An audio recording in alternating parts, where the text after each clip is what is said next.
pergi, baru aku mengerti, ku telah jatuh cinta kepadanya. Oh, aku rindu, katakan padanya aku rindu.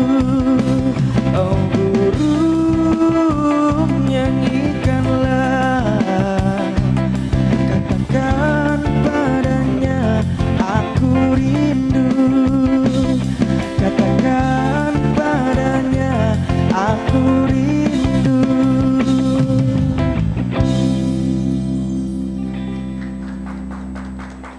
Ya, assalamualaikum warahmatullahi wabarakatuh. Halo, apa kabar pemirsa Jogja TV dimanapun Anda berada. Terima kasih Anda sudah bersama dengan kami hari ini sampai dengan jam ini. Dan mudah-mudahan Anda yang hari ini sedang menjalankan ibadah puasa semuanya berjalan dengan lancar. Mudah-mudahan sampai nanti begitu buka puasa ya. Sambil menunggu berbuka puasa sepertinya seru kalau kita ngobrolin satu hal yang memang ini di masyarakat sering dijumpai. Cuman kadang-kadang ada banyak hal yang salah kaprah yang orang tua tuh kadang-kadang merasa bahwa ini biasa kok, ini diginiin aja aman kok gitu. Nah, kalau berbicara mengenai yang satu ini yang pastinya sering juga dijumpai terutama oleh orang tua yang putra-putrinya masih di usia balita atau masih anak-anak, yaitu penyakit diare. Nah, ini akan menjadi bahasan kita dalam bincang hari ini bersama dengan Dinas Kesehatan Daerah Istimewa Yogyakarta. Jadi temanya adalah bila anak diare harus bagaimana supaya tidak salah kaprah begitu ya. Nah, kita akan bahas banyak hal di sini karena ada expertnya. Kalau berbicara mengenai klinis, dokternya ada. Kalau berbicara mengenai kebijakan dan bagaimana yang harus dilakukan dan akan dilakukan, bahkan sudah dilakukan oleh rekan-rekan yang ada di Dewan, juga nanti akan kita tanyakan banyak. Di studio sudah hadir dua narasumber bersama saya Vira Maya sampai kurang lebih 1 jam ke depan. Yang pertama, beliau adalah Ketua Komisi D DPRD Daerah Istimewa Yogyakarta. Hadir di tengah-tengah kami ada Bapak Haji Kuswanto SIP. Selamat siang. Selamat siang Mbak Vira. Terima kasih Bapak sudah menyempatkan waktunya. Meskipun puasa jadwal tetap jalan terus ya Pak ya? Jalan terus Mbak Vira, ada berhentinya ya. Iya, baik. Nah, kemudian ada, nah ini yang saya sampaikan di awal tadi, kalau berbicara mengenai klinis, pengen tahu seperti apa yang harus dilakukan saat anak diare, dan diare itu sebenarnya penyebabnya apa? Kita bisa tahu nggak sih gejalanya? List pertanyaan saya sudah banyak sekali ke dokter. Ada Ibu Dokter Wahyu Damayanti MSc, spesialis anak, dokter spesialis anak konsultan. Leres sih dokter? Betul Mbak Vira. Selamat siang dokter. Selamat siang Mbak Vira. Ya, terima kasih sudah hadir bersama dengan kami. Beliau juga meninggalkan tugasnya sejenak, 1 jam aja ya dok ya. Untuk memberikan banyak informasi ke seluruh pemirsa gitu, lebih banyak lagi nih. Oke, dan untuk Anda yang ada di rumah yang ingin bertanya langsung terkait tema kita, yaitu bila anak diare harus bagaimana? Line telepon kami buka di 451 777 451 777. Di sini juga sudah ada ibu-ibu siaga ini ya. Coba tepuk tangannya mana ibu-ibu siaga. Karena apapun yang terjadi sama anak mestinya disalahin pertama ibu. Kok bisa begini gitu ya. Nah, kita simak dialognya lebih banyak lagi. Baik Pak Kus, kalau kita berbicara mengenai diare ini tema kita hari ini. Nggak akan jauh-jauh dari Dinas Kesehatan ya Pak Kus ya. Nah, dari fungsi Dewan sendiri Pak Kus, kita nggak usah ngomongin diare dulu deh. Tentang gerakan masyarakat hidup sehat dulu deh Pak Kus. Seperti apa tuh Pak peran Dewan?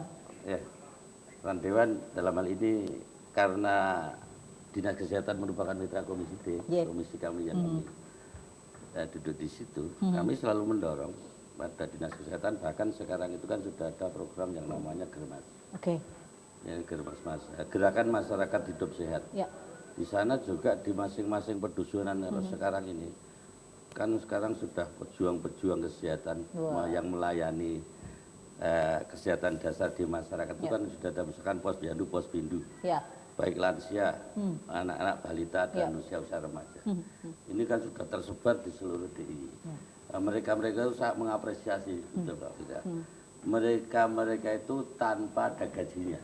Ya, ini kader nih ya? Lu kader kesehatan di masyarakat itu hebat-hebat loh. Saya mengapresiasi dan salut. Ya. Karena apa? Kami selalu mendorong pada kader-kader kesehatan di masyarakat itu ya. Silakan kader-kader masyarakat tentang kesehatan itu sangat penting sekali membantu masyarakat dan menjadi sahabat masyarakat. Nah, mereka itu yang menyampaikan informasi-informasi tentang kesehatan sampai ke masyarakat ya kader-kader kesehatan tersebut. Ya. Maka walaupun Ya. di situ belum ada gajinya karena keterbatasan APBD. Ini tapi nanti di akhirat pun mesti akan ada imbalan lebih besar. Oh, gajinya di sana ya? Wah, iya Bagus dong. ya.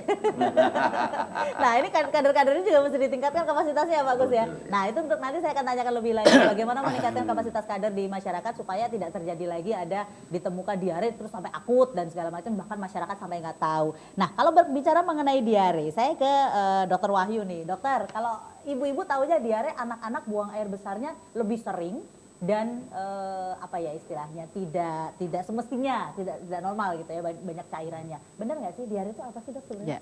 Ya.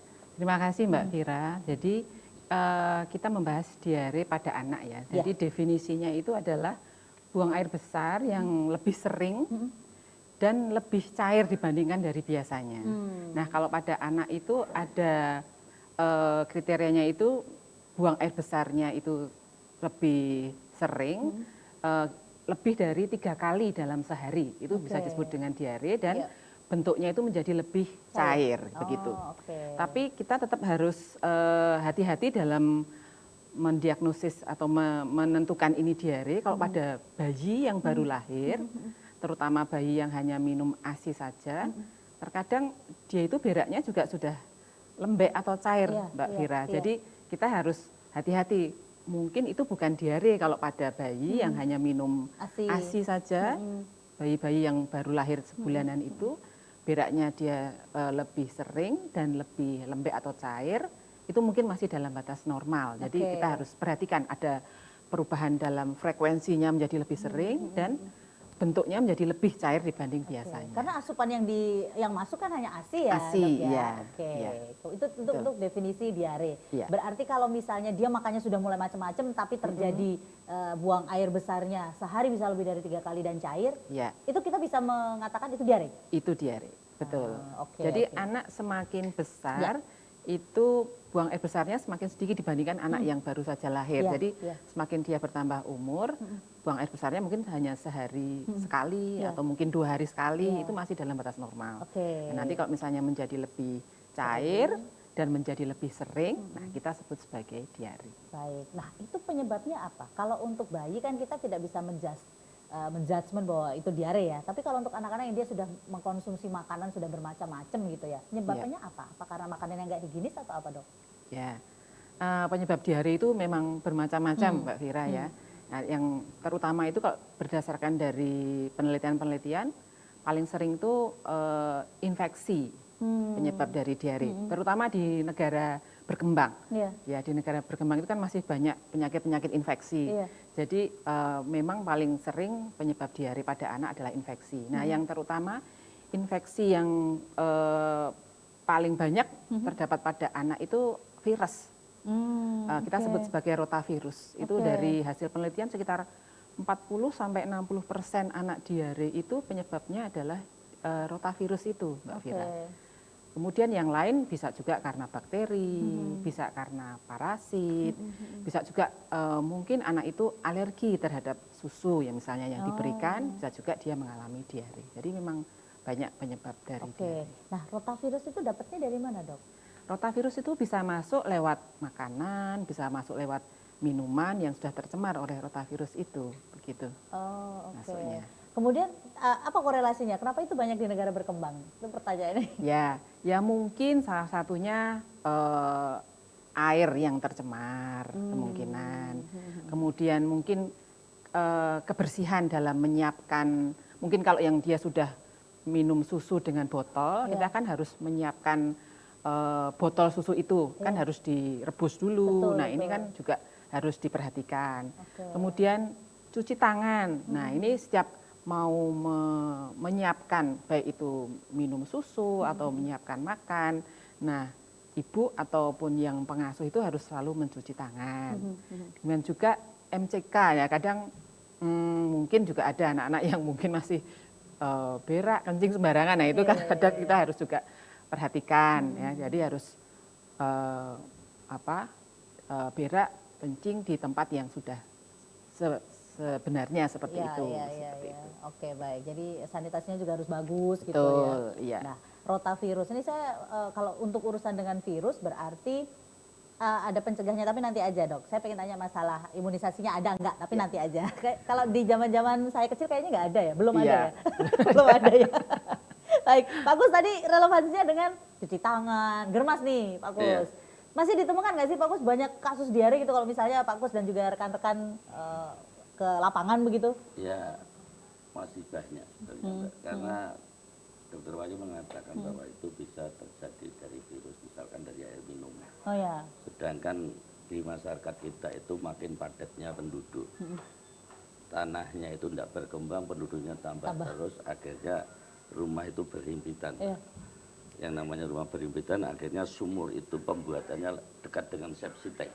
Itu sangat berpengaruh. Begitu dok.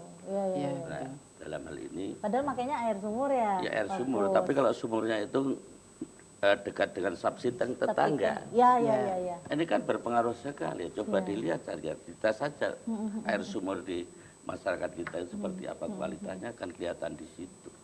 Iya. Ya, makanya germas dan himbauan pada masyarakat terus ditekankan terus. Nah, ini penting sekali khususnya bagi kader-kader kesehatan di masyarakat yang selalu menyampaikan masalah kesehatan. Oke, baik, berarti ya ini dia kalau udah ngomongin soal padat penduduknya gitu ya, itu ngaruh ya dok ya kayak gitu Iya ya. betul. Karena kadang juga nggak memperhatikan sama septic tank saya jauh, jaraknya udah jauh kok gitu ya. Ternyata sama septic tank tetangga sebelahan. Nah, bisa jadi. Kalau ilmunya itu kan harusnya jarak antar septic tank dengan sumur tuh 10 meter loh. Harusnya. Iya, udah Marita apakah mungkin itu Pak? 10 meter kayaknya kan. Padahal tipe rumah sekarang kan disebut dok. Iya betul. Jadi kan, nah ini dia. Nanti akan kita bahas lebih banyak lagi terkait dengan yang satu ini. Kemudian juga apa sih hal-hal yang menyebabkan diare? Tadi sebagian sudah disampaikan oleh dokter ya, bahwa memang sekali lagi nih kita sebagai orang tua sekali lagi nggak boleh sembarangan gitu. Menyiapkan segala sesuatunya, apalagi anak-anak sistem imunnya belum sekuat kalau dewasa gitu ya. Nanti akan kita bahas lebih banyak. Tetaplah bersama kami. Kami masih akan membahas mengenai bila anak diare harus bagaimana. Para orang tua yang punya putra-putri yang mungkin sekarang lagi sakit, mudah-mudahan segera sembuh dan pengen tahu informasi lebih lengkap terkait dengan diare, line telepon kami buka di 451 777. Tapi setelah yang satu ini, tetaplah bersama kami.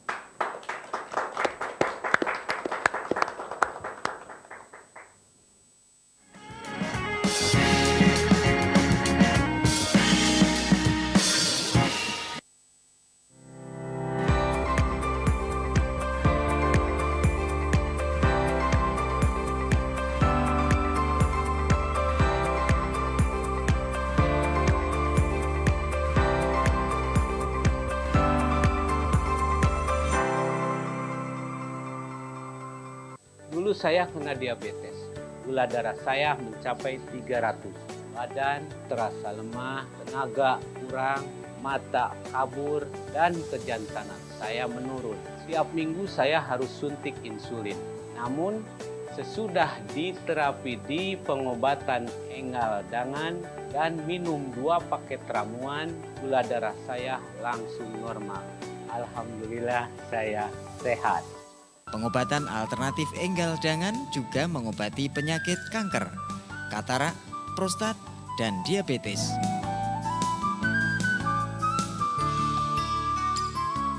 Dengan metode penyembuhan mematikan akar penyakit melalui titik meridian akupunktur serta menggunakan ramuan leluhur yang dikombinasikan dengan ramuan Cina akan mengobati penyakit kronis Anda tanpa operasi. Jangan ragu untuk berobat di enggal dangan, karena kami memberikan bukti, bukan janji. Kunjungi kami di pengobatan alternatif enggal dangan, Jalan Jogja Solo, kilometer 17, Pamukti Baru, RT 4, RW 2, Telogo, Prambanan.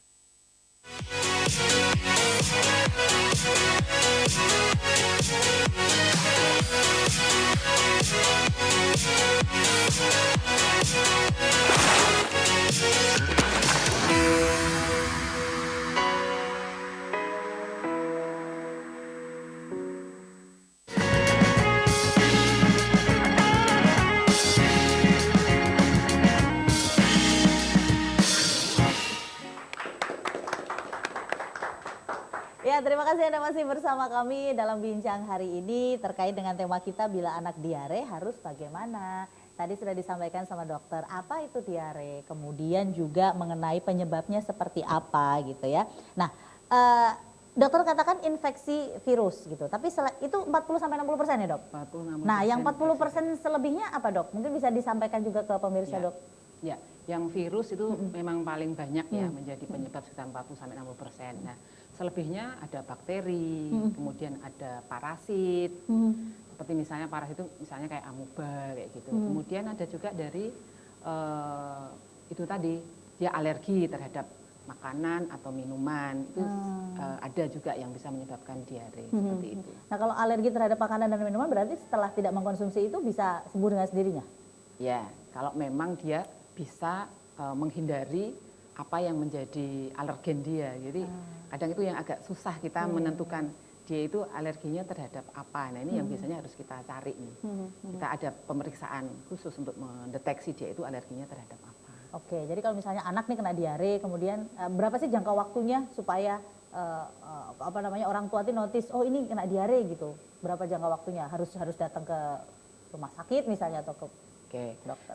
Kalau untuk orang tua harus tahu bahwa itu diare itu sesegera mungkin, Mbak Vera. Jadi kalau dia sudah melihat anaknya ada perubahan dalam konsistensi atau bentuk dari beraknya nggak seperti biasa dan frekuensinya menjadi lebih sering, berarti ini diare gitu. Nah, orang tua harus memperhatikan anaknya itu apakah masih maksudnya dalam kondisi yang aman atau tidak. Kita harus tentukan yang pertama anak kalau diare itu kita tentukan anak itu dehidrasi atau tidak. Tahunya dari mana dok? Ya, nah kita harus mengetahui tanda-tanda dari dehidrasi pada anak. Ya, seperti misalnya anak itu apakah yang pertama kita lihat kesadarannya anak itu bagaimana. Kalau dia kesadarannya baik, anak tetap lari-lari seperti itu walaupun dia diare, tapi tetap lari-lari, lincah, nggak ada masalah gitu. Anaknya juga tetap minum biasa, nggak tampak kehausan. Nah itu mungkin dia belum ada tanda dehidrasi. Tapi kalau misalnya anaknya kemudian sudah jadi lemes, bahkan mungkin terjadi penurunan kesadaran, sampai ngantuk-ngantuk gitu, sampai mungkin dia nggak bisa minum, malas minum, itu mungkin sudah dehidrasinya sudah dehidrasi yang berat seperti itu. Jadi ada tanda-tanda dehidrasi yang harus kita informasikan kepada baik orang tua maupun pengasuh bahwa anak ini masih maksudnya tanpa dehidrasi. Kita ada istilahnya tanpa dehidrasi, dehidrasi ringan sedang atau dehidrasi berat. Nah, ini orang tua tuh harus paham tahu, ya? harus paham gitu. Jadi kalau jangan yang sampai dia terlambat gitu membawa kalau yang aktivitas ringan itu kesehatan. berarti dia diare, tapi anak ini masih melakukan aktivitasnya. Aktivitas biasa, Seperti biasa. anaknya aktif, tidak tampak kehausan gitu, dan tidak ada kalau kita melihat tanda-tanda klinis dari dehidrasinya tidak ada, misalnya air matanya kalau dia nangis tetap keluar air mata, bibirnya tampak tetap basah gitu. Nah, kalau misalnya anaknya nangis kok nggak ada air matanya, bibirnya tampak kering, kok nggak lama nggak pipis-pipis, nah itu mungkin juga sebagai tanda-tanda itu yang sedang apa? Kalau itu sudah ya, berat ya? Sedang. Kalau yang berat yang kalau kayak berat itu sampai anaknya mungkin sudah terjadi penurunan kesadaran, ngantuk gitu, dia sudah nggak mampu minum karena sudah ada penurunan kesadaran, dia nggak bisa minum, nggak mampu minum, anaknya tampak lemes kayak gitu. Nah itu harus sebelum sampai ke dehidrasi berat, anaknya itu sudah harus dibawa petugas kesehatan gitu. Jangan sampai sudah dehidrasi berat baru dibawa petugas kesehatan, itu kita sudah terlambat ya seperti itu. Ya. Oke, Pak Gus, ini kan kadang-kadang suka kesadaran tidak di anak ya, tapi ke orang tua gitu ya. Wah, nggak apa-apa kok gitu, dikasih minum aja selesai gitu. Gimana nih Pak Gus mensosialisasikan ke masyarakat terkait dengan awareness-nya masyarakat supaya mau datang ke pelayanan kesehatan minimal fase ke-1 gitu Pak Gus. Pripun dari Dewan Pak Gus? Ya. Memang masyarakat biasanya menyepelekan masalah seperti itu. Iya. Kalau belum parah ya? Kalau belum parah. Setelah dehidrasi itu kan kekurangan cairan ya dok ya. Akhirnya kalau itu sampai terlambat bisa sampai fatal kematian menurut saya. Nah ini betulnya ibu-ibu itu betul-betul harus paham terhadap putra-putrinya yang baru mengalami seperti yang disampaikan dokter tadi. Nah, tadi banyak keluhan ini dok, misalkan tiba-tiba anak itu diare, padahal tidak dikasih konsumsi makan yang lain selain susu, cuman susunya ganti, apa itu bisa menyebabkan diare. Itu sering terjadi di masyarakat. Apakah itu yang dinamakan alergi atau bagaimana? masyarakat yang tidak tahu seperti Iya, itu. iya, iya, iya. Saya rasa tentu saja di sini memang harus betul-betul hati-hati, pada khususnya ibu-ibu yang punya anak-anak balita ya betul-betul diperhatikan masalah kesehatan putra putrinya. Oke, iya. Apalagi kalau balita masih ada posyandu sebelum 5 Iya, tahun masih harus iya. rajin memeriksakan Iya, ya. iya. Minimal timbang badan ya Pak Gus ya. Betul. Iya, oke. Ini ada himbauan dari Pak Dewan ini ya. Tolong jangan dilanggar. Bu dokter, tadi Pak Dewan menyatakan masalah ganti susu terus akhirnya diare. Itu karena alergi. Kita harus berhati-hati dalam menegakkan diagnosis Nah, ini dia. diare karena alergi. Jangan Oke. maksudnya baru sekali dia Minum diare, minum susu, kemudian oh ini karena susunya ganti. gitu. Karena dari berdasarkan secara epidemiologi begitu ya, paling banyak kan diare itu karena infeksi dulu. Nah, dilihat tanda-tandanya yang lain, misalnya apakah ada demam, ada muntah. Biasanya itu kalau diare yang karena infeksi, terutama rotavirus, itu malah awal-awalnya nggak muncul diare dulu, tapi mungkin demam dulu, muntah, terus besoknya baru muncul diare seperti itu, gitu. Nah, nanti kita lihat bagaimana dengan tanda-tanda yang lain, kemudian dilihat ada dehidrasi atau tidak. Kemudian kita melakukan sejak awal kita sudah memberikan cairan yang lebih banyak kalau anak itu diare gitu. Jadi cairan yang diberikan bisa misalnya dia baru minum ASI saja berarti diperbanyak ASINya. Kalau misalnya dia sudah minum susu ya kita teruskan susunya lebih banyak dibanding biasanya seperti itu. Ya, kemudian kalau misalnya Ini pada bayi ya? pada bayi. Kalau misalnya dia baru ASI Iya, saja iya, gitu. iya. Nah, kalau misalnya pada anak yang dia sudah mengkonsumsi ada makanan, ada minuman yang banyak dan anaknya itu diare, kita tetap bisa memberikan makan. Makan tuh jangan di stop selama anak diare. Ini nggak ada itu. pantangannya tuh dok? Nggak ada, jadi tetap makan tetap diberikan. Kemudian minum susu yang biasanya dia minum tetap diberikan. Oke. Atau mungkin ada air putih. Atau misalnya kan di setiap rumah tangga mesti kan setiap hari masak. Kan ada yang masak sop, ada mungkin ada yang bikin nasi yang masih pakai ketel terus ada tajin-tajin iya, gitu. iya. Itu juga bisa diberikan selama anak itu diare. Jadi selama anak diare itu yang penting cairan harus banyak dan yang diberikan bisa juga oralit seperti Iya, itu. iya. Nah, kalau misalnya ada cairan yang lain seperti cairan rumah tangga juga bisa kita berikan. Oke. Jadi nggak perlu terus buru-buru harus ke dokter atau ke apotek beli obat gitu ya. Kan ada nih orang tua yang mengatakan anaknya diare, nggak apa-apa itu sinyal tubuh lagi mengeluarkan penyakitnya gitu. Nah ini dok, saya mau nanya masalah mitos di lapangan nih. Apa saja mitos-mitos yang ada di masyarakat yang malah dipercaya gitu daripada klinisnya gitu. Ya. Gimana dok? Ya betul Mbak Vira, kadang ada mitos, oh kalau diare itu ngenteng-ngentengi ya, sering kan dengar kayak gitu. Nanti habis itu nanti pasti dia bisa jalan gitu katanya karena enteng. Bener Pak Gus, gitu Pak Gus. Iya, saya sering dengar seperti itu Sering juga. dengar, Pak Iya. Gus. Nah, ya kita harus hati-hati ya, Oke. jangan sampai enteng-entengi terus tidak dilakukan pemberian cairan yang sesuai dengan kebutuhannya sampai Ya. akhirnya dehidrasi berat sampai menuju kematian. Nah itu kan yang berbahaya. Karena sampai sekarang itu berdasarkan data, berdasarkan Riskesdas ya namanya, riset kesehatan dasar, itu penyebab kematian balita yang terbanyak itu setiap tahun antara diare dengan pneumonia itu selalu bersaing istilahnya. Bisa Ada hubungannya kah? apa? Ada hubungannya kah itu antara diare dan pneumonia? Bukan, penyebab kematian penyebabnya terbanyak. aja. Oh, oke. Penyebab kematian terbanyak Iya, setiap iya. tahun itu pada balita, kalau enggak diare, Ya, ya pneumonia gitu. Bersaing banyaknya. bersaing banyaknya, bersaing dalam hal yang jelek gitu Bersaing maksudnya. nggak bener nih, ya, ya, Iya, ya, yang ya. jelek gitu. Oke. Jadi memang kita harus waspada. Ini kenapa kok katanya diare itu biasa seperti itu, tapi sampai menyebabkan kematian. Nanti kan kita harus waspada. Bagaimana dalam kita mendeteksi diare itu, bagaimana dalam mendeteksi tanda-tanda dehidrasi, bagaimana kita melakukan rehidrasi atau memberikan cairan itu sudah benar apa belum, itu yang harus kita waspadai. Oke, baik. Jadi di masyarakat terjadi Pak Gus mitos-mitos itu Pak Gus. Itu terjadi Mbak, terjadi berarti kan yang namanya diare itu kan banyak cairan yang terbuang Iya. kan.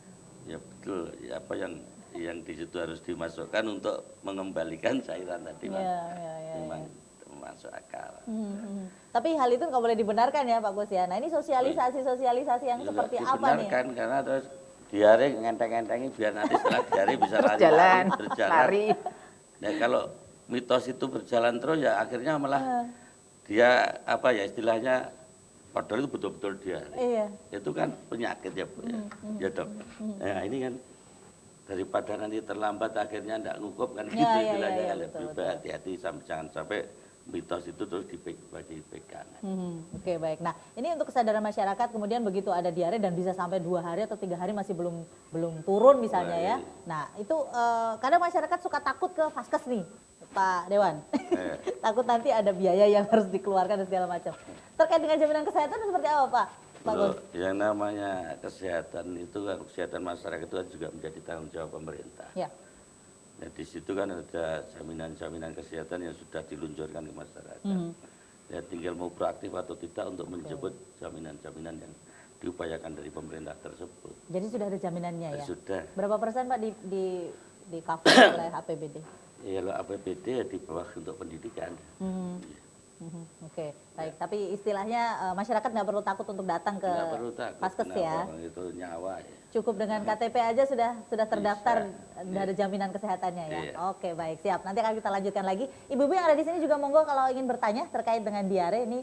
Saya yakin kalau mungkin bukan putra-putri, ada putra-putri tetangganya lah. Minimal dikasih tahu ke tetangga. Kita akan segera kembali setelah yang satu ini. Tetap bersama kami dalam bincang hari ini. Bila anak diare harus bagaimana? Setelah yang satu ini.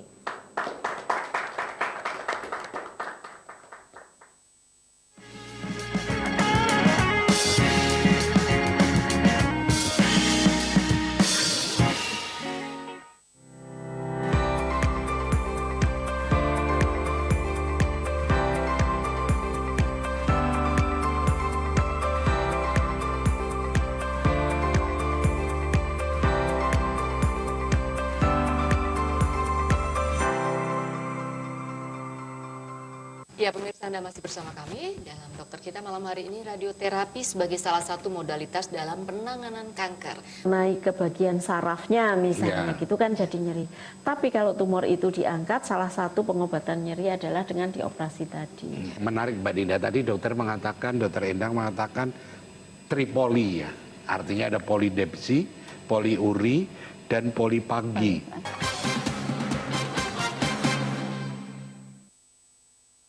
Upacara Kalang Obong membutuhkan sesaji dan kurban dalam setiap pelaksanaannya.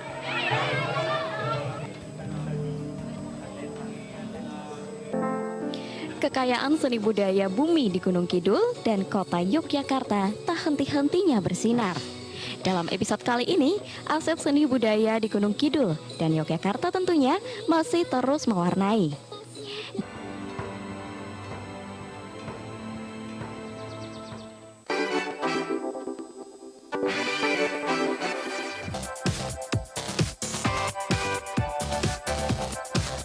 Sejak pagi, anak-anak ini sudah duduk berderet di sepanjang jalan dengan mengenakan busana Jawa serta membawa gunungan. Tahun ini Ngayog Jazz menyapa masyarakat Yogyakarta dengan mengusung tema Wani Ngejazz Luhur Wekasane.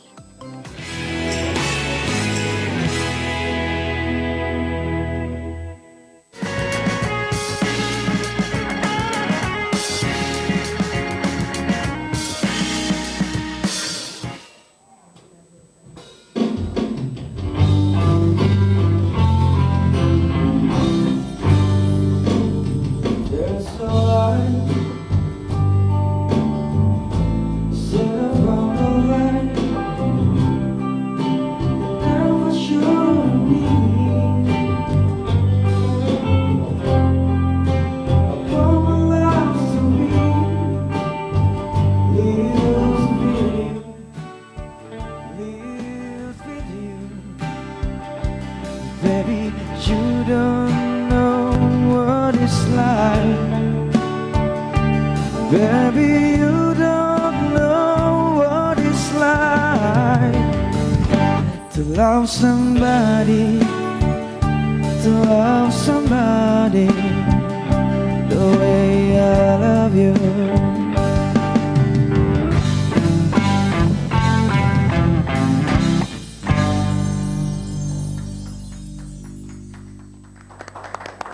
Ya, baik, kita lanjut lanjutkan lagi bincang hari ini mengenai kalau anak diare harus bagaimana. Silakan untuk Anda yang ingin bergabung bersama dengan kami, line teleponnya kami buka di 451 777 451 777. Baik, sambil menunggu Anda bergabung bersama dengan kami di studio juga ada beberapa yang mau bertanya. Monggo, silakan Ibu. Ye. Dengan Ibu siapa? Dengan Ibu Eni. Monggo Bu Eni. Ya, pertanyaan saya dokter, jadi penyebab diare tadi kan ada beberapa macam, ada penyebabnya ada virus, bakteri, parasit maupun alergi. Nah, apakah cara pertolongan pertamanya itu sama untuk berbagai penyebab tersebut atau bagaimana seperti itu? Itu pertanyaan pertama. Kemudian pertanyaan yang kedua, misalnya untuk pertolongan pertama itu apakah disarankan dengan pengobatan herbal atau kita bawa saja langsung ke fasilitas kesehatan? Oke. Itu pertanyaan dari saya. Terima kasih dokter. Ya, herbal tuh biasanya apa Bu? Kira-kira bayangannya tuh apa? Dok jambu. Godong jambu. Nggak tahu aku. Ini mitos apa fakta ya? Nanti saya tanya Pak Gus sama Bu Dokter. Zaman saya kecil untuk jambu itu gampang, diare itu sembuh. Oh gitu. Oh oke, nanti saya tanya ke dokter. Oke, baik. Terima kasih Bu Eni matur nuwun. Saya ke dokter dulu. Dokter ke godong jambu dulu aja, Dok. Menarik ini. Enggak dong ya. Kita ngomongin tadi ada penyebabnya, ada virus, kemudian macam-macam ada bakteri, parasit dan segala macam. Itu P3K-nya sama nggak? Ya. Bagus Bu pertanyaannya ya. Jadi kita melihat bahwa kita mendengarkan tadi penyebabnya bisa bermacam-macam diare itu. Tapi memang tata laksananya itu hampir sama. Yang pertama itu pastikan ada dehidrasi atau tidak. Itu yang di semua diare seperti itu. Jadi tata laksana untuk melihat apakah dia kekurangan cairan atau tidak. Kalau dia kekurangan cairan berarti kita harus memberikan cairan. Itu nanti pemberian cairannya disesuaikan dengan derajat dehidrasinya seperti itu. Oh, misalnya itu gimana kalau tuh? yang Contohnya seperti tadi gimana? misalnya Ya. anak yang masih lari-larian, iya. dia kan berarti belum ada dehidrasi. Berarti kebutuhan cairannya sama dengan kebutuhan cairan sehari anak itu, cuman ditambah setiap kali dia diare, ditambah dengan kira-kira kalau anak di bawah setahun 50 cc air gitu. Jadi setiap kali diare tambah itu. Kalau di atas setahun kira-kira 100 cc air setiap kali dia diare, ditambahkan gitu.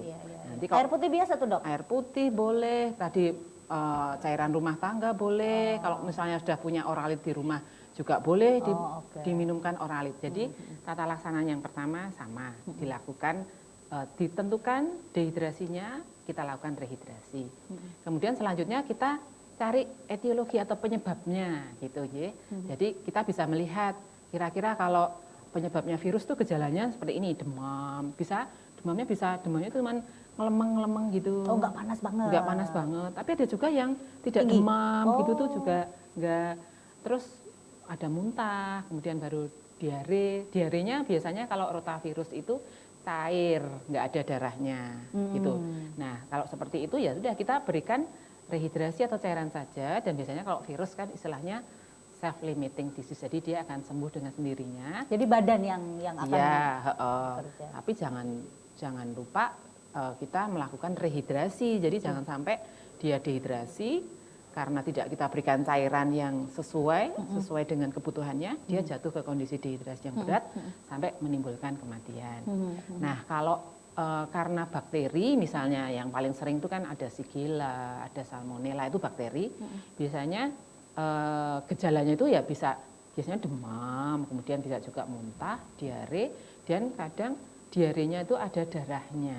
Itu khas ya kalau diare pada bakteri. Nah, kalau pada kondisi seperti itu selain kita berikan cairan, kita perlu memberikan antibiotik. Oh gitu. Jadi harus resep petugas juga? kesehatan. Harus Iya, pergi iya. ke petugas kesehatan. Tidak membeli sendiri di apotek seperti itu. Jadi dipastikan dulu ya memang benar ini. Ibu melihat misalnya, oh ini ada darahnya, kemungkinan ini bukan diare yang karena virus itu yang kalau seperti ini butuh antibiotik. Nah, harus dibawa ke petugas kesehatan untuk diberikan resep antibiotiknya selain cairan tetap itu. Oke, baik. Itu untuk yang bakteri ya. Kemudian untuk yang lain lagi apa? Ya, misalnya kalau alergi. Nah, ini alergi. harus kita pastikan benar ini karena alergi itu biasanya lewat diare berulang gitu. Misalnya habis minum susu ini mesti kemudian dia diare. Jadi jangan hanya baru sekali minum susu terus diare dikatakan alergi. Tapi kalau misalnya berulang-ulang terus seperti itu dan kita melihat tidak ada gejala diare yang karena infeksi, mungkin bukan karena virus, bukan karena bakteri. Nah, kita bisa curiga mungkin ini karena alergi gitu.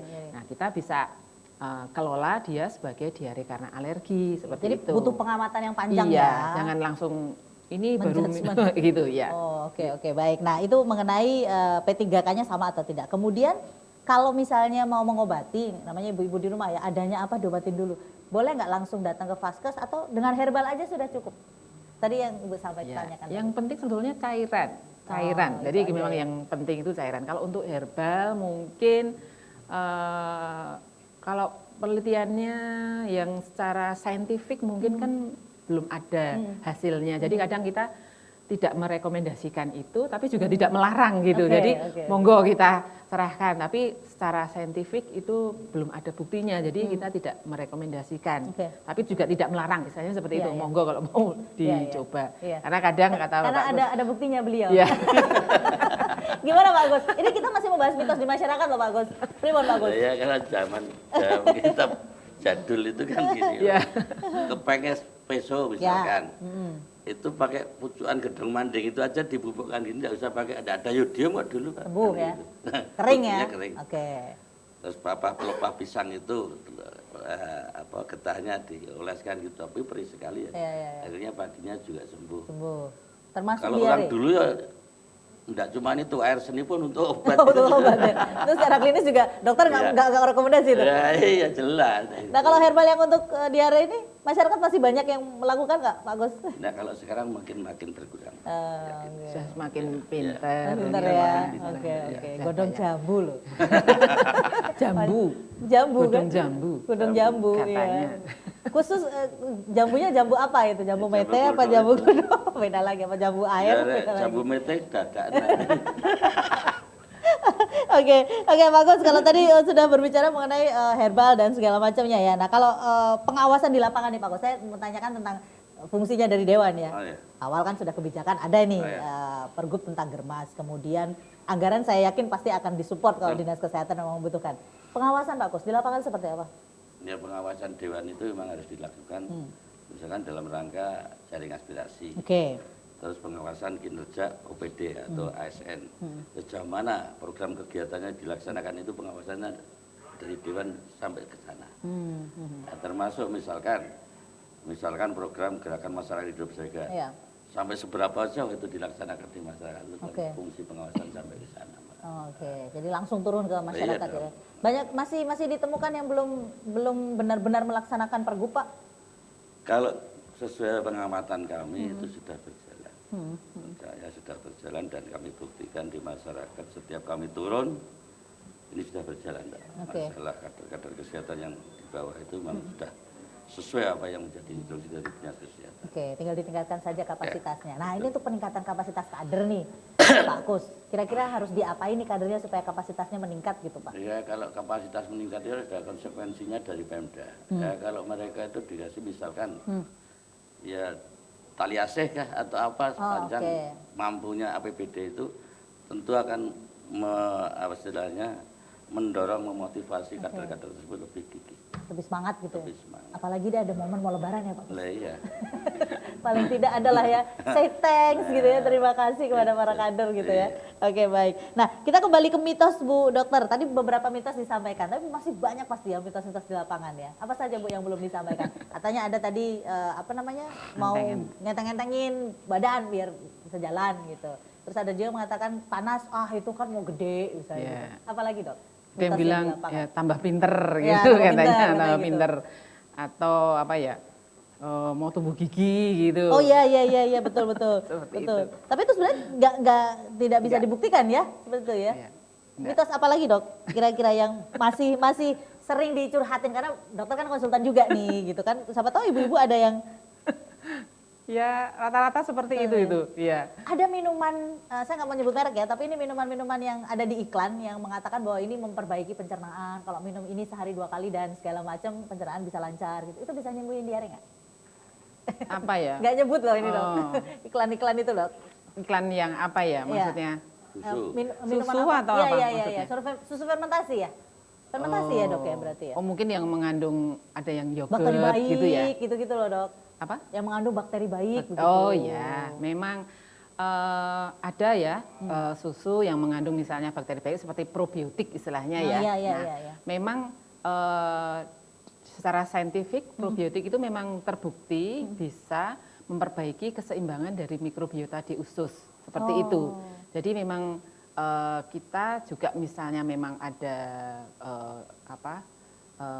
bisa memberikan itu kita anjurkan juga kalau memang bisa, karena kan itu memang juga ada harganya ya. Maksudnya ada biaya untuk membeli itu gitu.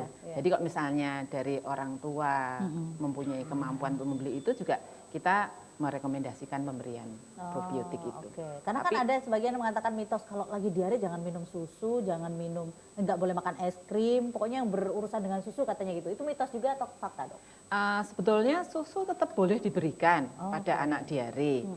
Tapi misalnya tadi kalau ternyata setelah minum susu ini berkali-kali dia alergi, nah berarti susunya kita ganti, tetap kita beri susu, tapi susu khusus untuk anak alergi itu ada gitu. Atau mungkin dia sebetulnya tidak alergi terhadap susunya, tapi dia tidak tahan terhadap kandungan glukosanya yang tinggi di dalam susu itu karena dia diare. Jadi kita turunkan kadar glukosanya, namanya diberikan low lactose atau yang free laktosa dulu gitu, itu juga bisa seperti itu. Jadi tetap susu kita berikan karena kan juga komponen-komponen yang lain kan juga tetap bermanfaat untuk tumbuh untuk berkembang ya. Jadi tetap kita berikan susu, mungkin kita sesuaikan dengan kondisi saat dia diare itu bagaimana. Oke, baik. Intinya jangan gegabah, jangan asal kasih obat, jangan katanya-katanya, tapi konsultasikan dulu kalau memang ternyata diarenya ini adalah diare yang tanda-tanda atau gejalanya sudah akut gitu ya, Dok ya. Jangan pernah malu untuk datang ke Dr. Wahyu. Ya, konsultasilah dengan beliau yang ahlinya gitu. Baik, nanti akan kita lanjutkan lagi, kita masih punya satu sesi. Jadi nanti saya akan beberapa tanyakan mengenai mencegah diare itu bagaimana. Terus nanti akan kita bold lagi, mengatasi diare itu seperti apa. Setelah yang satu ini tetap bersama kami dalam bincang hari ini.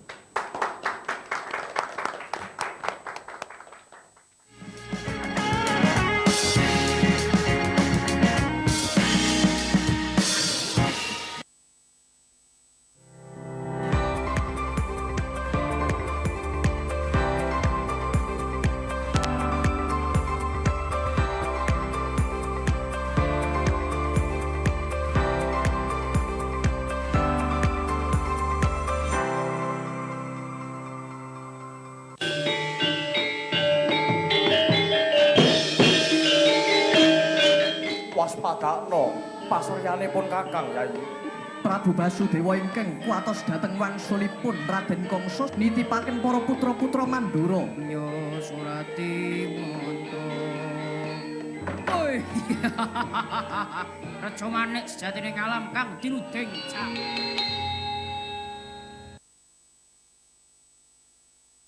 Ya, pemirsa, Anda masih bersama kami dalam Dokter Kita malam hari ini, radioterapi sebagai salah satu modalitas dalam penanganan kanker. Naik ke bagian sarafnya misalnya gitu kan jadi nyeri. Tapi kalau tumor itu diangkat, salah satu pengobatan nyeri adalah dengan dioperasi tadi. Menarik Mbak Dinda, tadi dokter Endang mengatakan tripoli ya. Artinya ada polidepsi, poliuri, dan polipagi.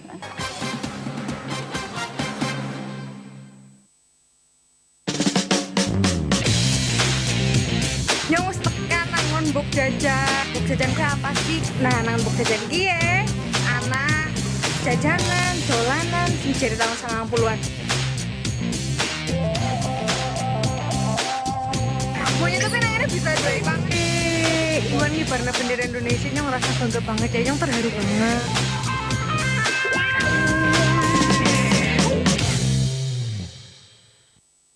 Upacara Kalang Obong membutuhkan sesaji dan kurban dalam setiap pelaksanaannya.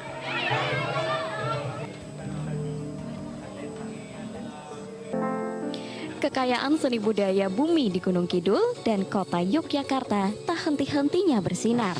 Dalam episode kali ini, aset seni budaya di Gunung Kidul dan Yogyakarta tentunya masih terus mewarnai.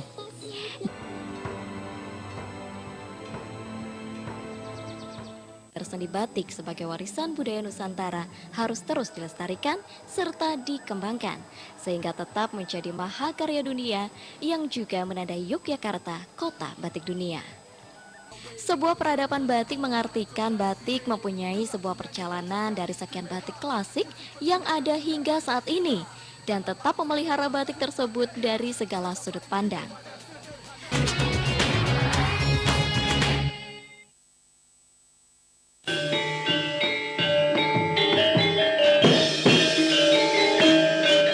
Waspadakno pasuryanipun Kakang Yayi.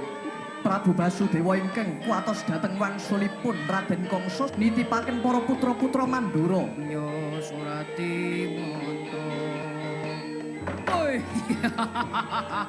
Reja manik sejatine ngalam kang dinuding cak.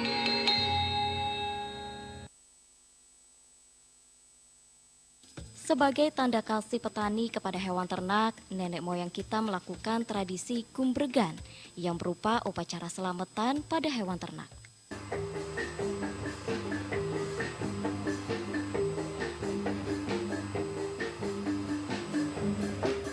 Bagi warga perantau, merti dusun menjadi salah satu cara sakral selain lebaran.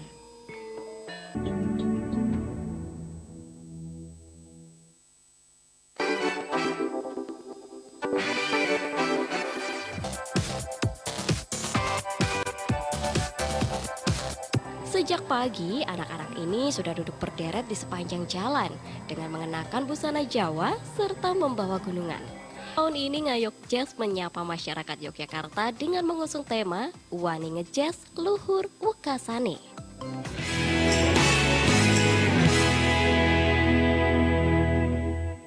Pameran Film Noir merupakan hasil karya Anin Astiti yang menitik beratkan pada dasar fotografi yaitu cahaya yang kemudian memunculkan teknik kamar gelap.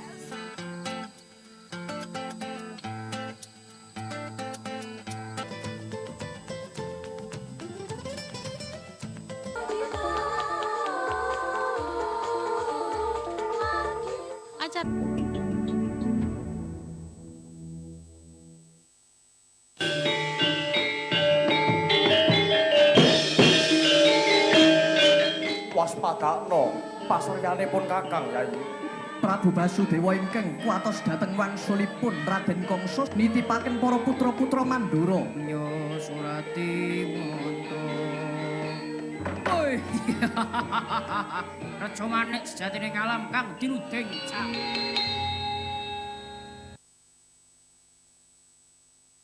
Ya, pemirsa, Anda masih bersama kami dalam Dokter Kita malam hari ini, radioterapi sebagai salah satu modalitas dalam penanganan kanker. Naik ke bagian sarafnya misalnya gitu kan jadi nyeri. Tapi kalau tumor itu diangkat, salah satu pengobatan nyeri adalah dengan dioperasi tadi. Menarik Mbak Dinda, tadi dokter Endang mengatakan tripoli ya. Artinya ada polidepsi, poliuri, dan polipagi.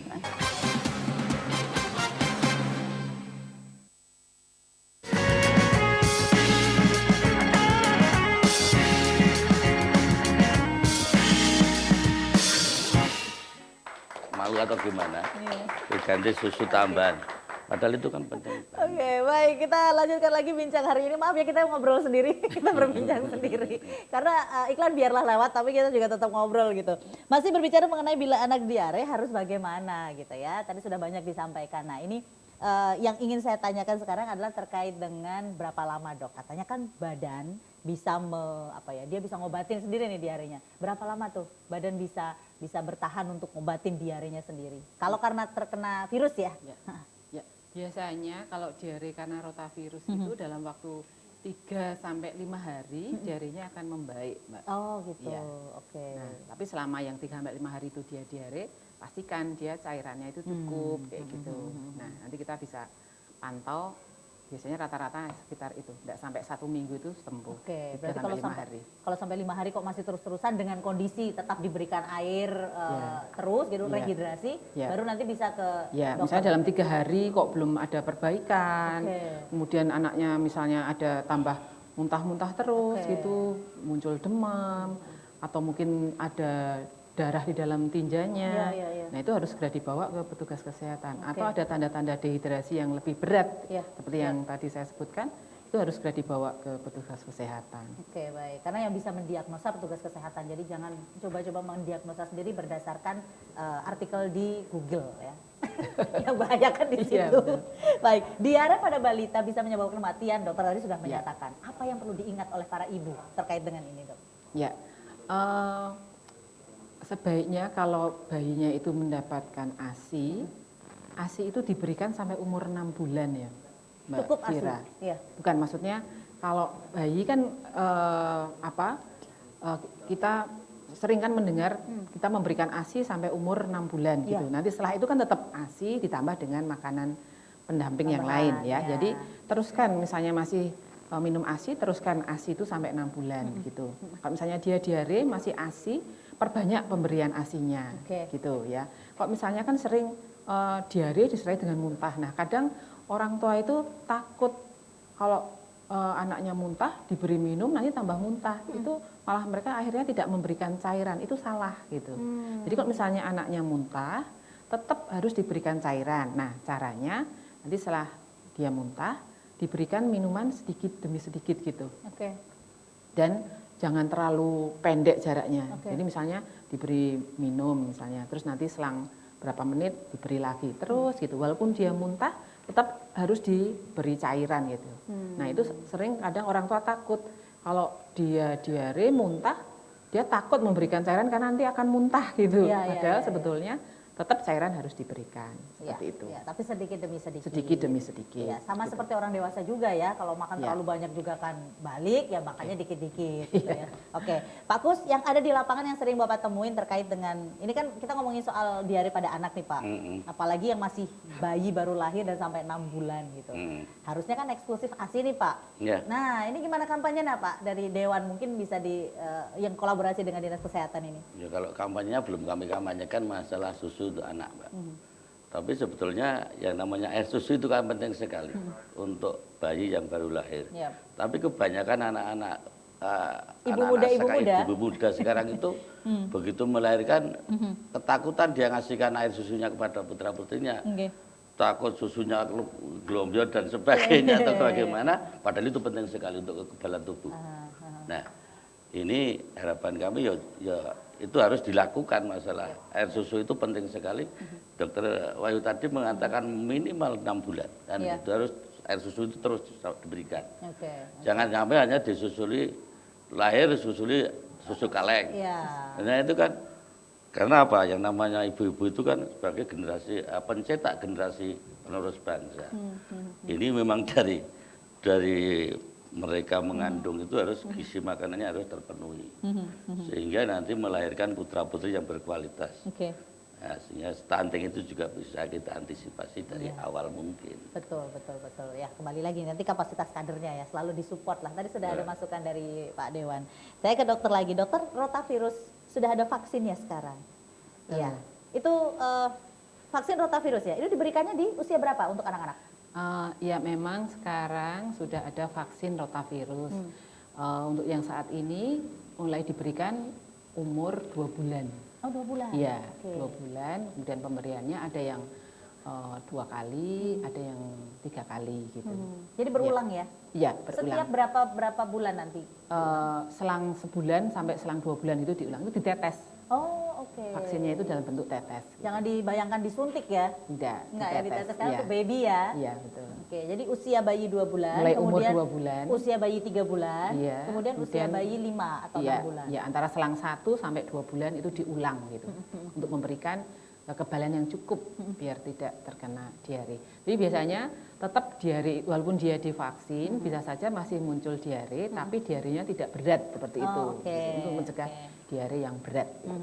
Jangan dianggap kalau sudah kena vaksinnya rotavirus terus nggak bakal kena diare juga. Nah, dan juga dia itu vaksinasinya untuk diare yang karena rotavirus gitu. Kan tadi kita sudah membahas mungkin saja diarenya karena penyebab yang lain. Jadi bisa saja dia masih bisa diare karena penyebab yang lain gitu. Oke. Jangan nanti wah sudah vaksin mahal-mahal masih Ternyata, diare gitu. Ternyata diarenya karena alergi makanan gitu. Atau karena bakteri Karena gitu bakteri ya. kan harus ada pengamatannya Iya, gitu ya. Oke, baik. Nah, untuk mencegah diare, Iya. sedikit saja sebagai closing statement dari dokter, seperti Iya. apa yang harus dilakukan para ibu khususnya karena Iya. ini urusannya anak-anak ya. Ya, ya tadi yang pertama sebaiknya kalau memang bisa memberikan ASI itu adalah yang terbaik ya. Jadi Oke. tetap harus kita berikan ASI. Kemudian kalau misalnya terpaksa mendapatkan susu formula, nah penyiapannya harus betul. Jadi botol susunya harus direbus, Oke. dicuci, direbus begitu. Kalau ada alat yang untuk sterilisasi Ya itu rekomendasi boleh, nggak, Dok? boleh. Oh, oke. Ya. Kemudian, nah yang menyiapkan juga harus cuci tangan, cuci tangan dengan sabun di air yang mengalir. Dan kita kan punya itu apa langkah-langkah untuk cuci tangan Ya, yang benar betul, itu betul, ya. betul. Nah, itu Dari juga. tinggalannya COVID ya. Iya betul. Sampai sekarang itu kan bagus, Masih jadi bagus. jangan dilupakan Iya, gitu iya. ya. Kemudian, nah kalau anak yang sudah makan, segala kan berarti penyiapan bahan-bahan makanan juga harus yang baik, jadi harus dicuci bersih gitu. Jadi penyiapannya yang baik dan juga jangan memberikan makanan kalau yang istilahnya itu nget-ngetan terus itu loh, Ah, kan iya, iya, kadang iya. gitu ya. Iya, orang tua kan sukanya gitu ya, Bu. Mana-mana ya, Bu ya. Mana-mana. Kan diangetin Yang sudah lagi. ya pagi, sore, apalagi yang mungkin yang kemarin kadang diangetin.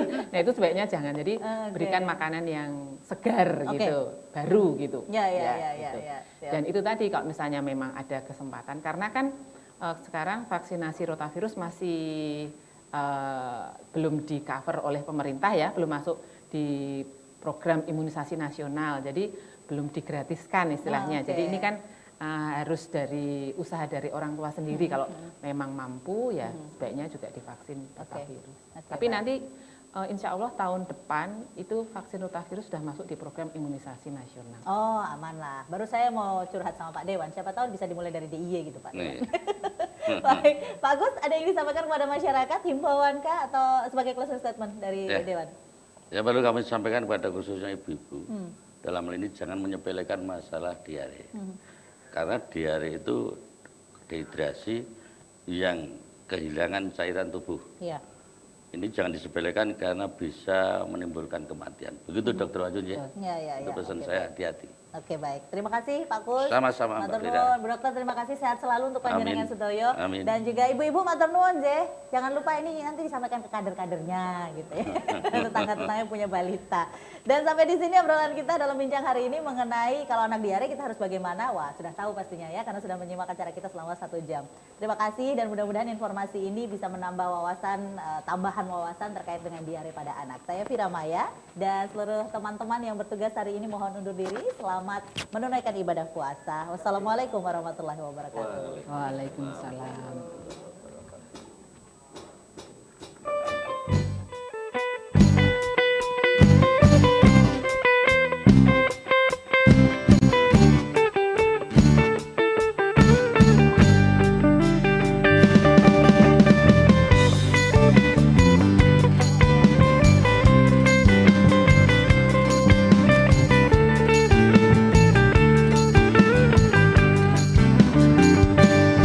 Mangan tempe rasane kaya mangan lawo sate saja saanane sing penting rokoe ngombe kembang tahu rasane kaya ngombe susu ra sama cucu tresnaku rokoe ra bakal tamadu bunga tenan rasane wong kang lagi gendrong tak perjuangke tekan janur melengko